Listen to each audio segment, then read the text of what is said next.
Okay, hey everybody. So right now we're recording this on the Ronin S on the EOS R. So I'm down here in Argentina, like you've probably known from the last video, and I'm with Carlos, and he recently got the EOS R and the Ronin. So I'm kind of doing a little test because I'm actually looking into getting the Ronin for my video and hopefully get more stable video, because as you know, I think from my videos you can tell that I don't have any sort of stabilization, and it's just kind of a pain in the butt to stabilize it through Premiere Pro, and I think the Ronin would be a good investment for a YouTube channel.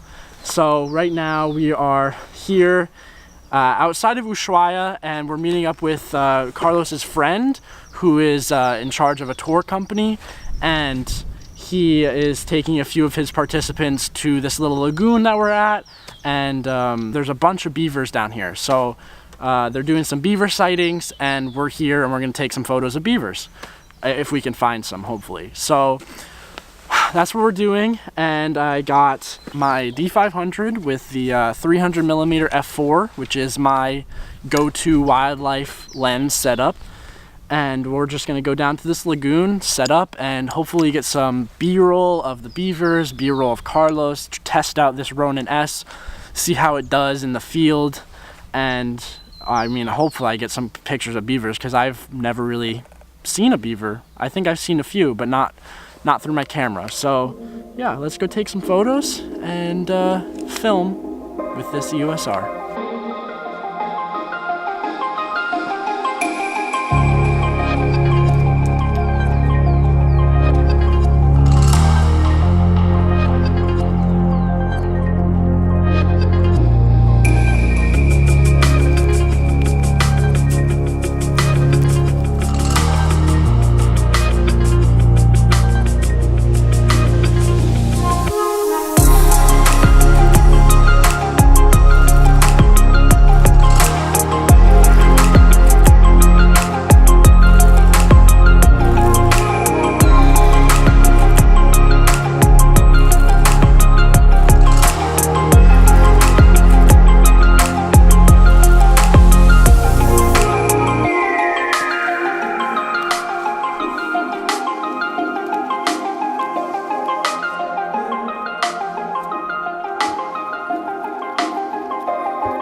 So what I've noticed is that this thing is very heavy, and it also is hard to control, I think.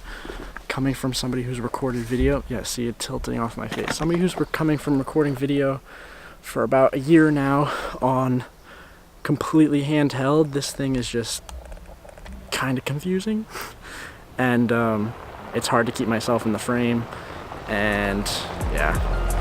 And there's also no beavers.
Okay guys, so oh, the bus just started. Okay, so I'm back on my handheld setup with the D500, no gimbal, no EOS R right now, and I gotta say, I like this better for the time being because the gimbal is just really freaking heavy. So it's kind of a pain to hold it out with one arm. I guess I just gotta go to the gym more, so that's basically what I have to do before getting a gimbal. But yeah, so we're done here at the little lagoon. We got a few photos of one beaver that came out. I got a few videos of the beaver, but then so the tour group arrived and there was the beaver, but then that whole entire time when the sun came out for a bit, the clouds cleared, I was way across the lagoon taking photos of a few ducks or geese, and they were beautiful, and I think those were some of my favorite wildlife shots that I've ever gotten.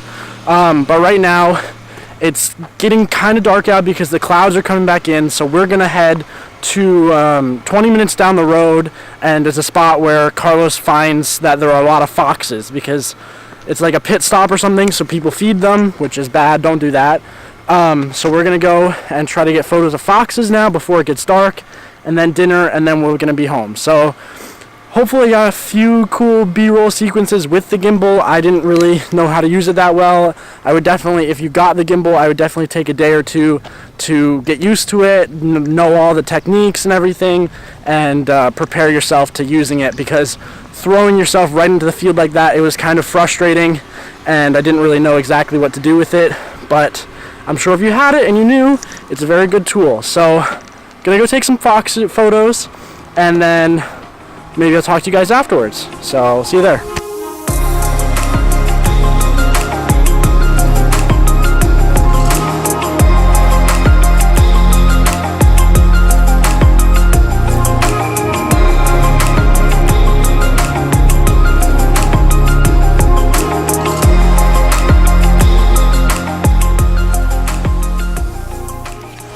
Okay guys, so we're actually at the spot where the foxes are, and there is currently a fox behind me, but we're looking over the lake right now. You can see it's kind of scary over there, so we're gonna head out. It's gotten super dark, and we're probably about 5 minutes away from getting this entire wall of rain hitting us.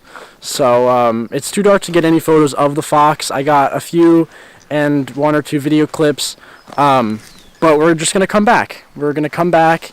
And I know I said it was bad to feed the foxes. That was on the premise of people coming here and feeding them candy, cakes, and normal human food. So we actually are going to come back with some chicken and some raw chicken, because, you know, a fox would hunt a chicken normally. So we're going to bring some chicken back and come back another day and get better photos, because our fox right now is just lazy, sitting in the shade, and it's very dark out, so it would just be pointless trying to take more photos now. So we're going to go to the next town, get some food, and then probably drive back. We were going to do steel wool today, steel wool on top of an old the old bus that you saw, or the broken down hotel, but yeah, the clouds are not cooperating, and it looks like it's going to pour, so that's not going to happen. So we're gonna do that another day as well, and I guess I'll talk to you guys in another video from Ushuaia, Argentina.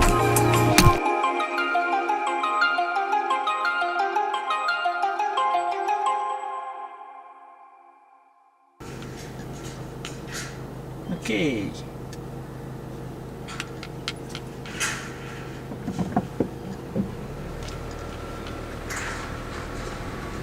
Say goodbye, Mitch. Bye. Goodbye, Mitch. We are going. Bye.